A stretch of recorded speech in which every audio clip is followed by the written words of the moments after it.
Hello friend, Rita রায় রান্নাঘরে তোমাদের সবাইকে স্বাগত। আজকে আমি একটা পায়েসের রেসিপি রান্না করে দেখাবো, লাউয়ের পায়েস।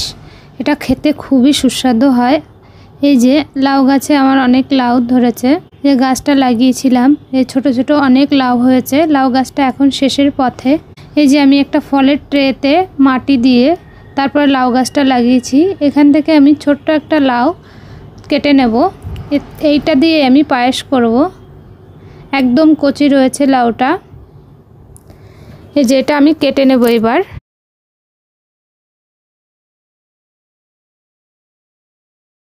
এটাকে আমি ছুলে নেব, সবুজ খোসাটা আমি ফেলে দেব। এই দেখুন একদমই কচি লাউটা। লাউটাকে আমি ছুলে ধুয়ে নেব। এবার গ্রেটার দিয়ে গ্রেট করে নেব খুব ভালো করে। ছোট গ্রেটার দিয়ে আমি গ্রেট করে নেব। এই যে আমি গ্রেট করে নিয়েছি। এই যে লাউয়ের মোটা দিকের অংশটা, বোটার দিকের অংশটা আমি পুরোটাই দিয়ে দিয়েছি, আর যে মোটা দিকটা সেই দিকটা আমি ওপরটা দিয়ে মিডিলটা দিইনি। এবার লাউটাকে আমি চিপড়ে চিপড়ে জল ফেলে দেব। লাউয়ের যে জলটা থাকে ওটাকে আমি ফেলে দেব। খুব ভালো করে চিপড়ে চিপড়ে আমি এটাকে জল ফেলে দেব। অন্যদিকে আমি জল গরম বসিয়ে দিয়েছি। তার মধ্যে আমি যে লাউটাকে চিপড়ে রেখেছিলাম সেটাকে আমি দিয়ে দেব। 1 থেকে 1.5 মিনিট মতন আমি লাউটা একটু সিদ্ধ করে নেব। সিদ্ধ করে একটা জালির মধ্যে ঢেলে নেব আমি। গরম অবস্থায় এটাকে আমি চেপে চেপে জলটাকে ফেলে দেব।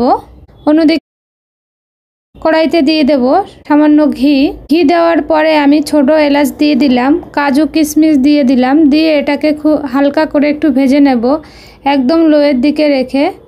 এবার সেই লাউটাকে আমি দিয়ে দেব, যেটা আমি চেপে চেপে জল ঝরিয়ে রেখেছিলাম।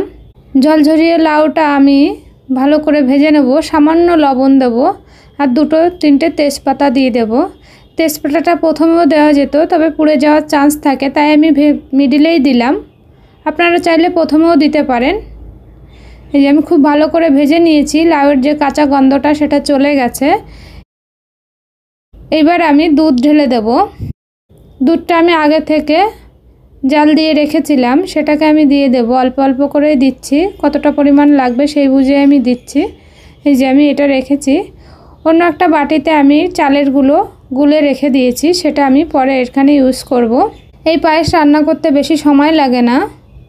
এই যে পায়েসটা আমার হয়ে এসেছে।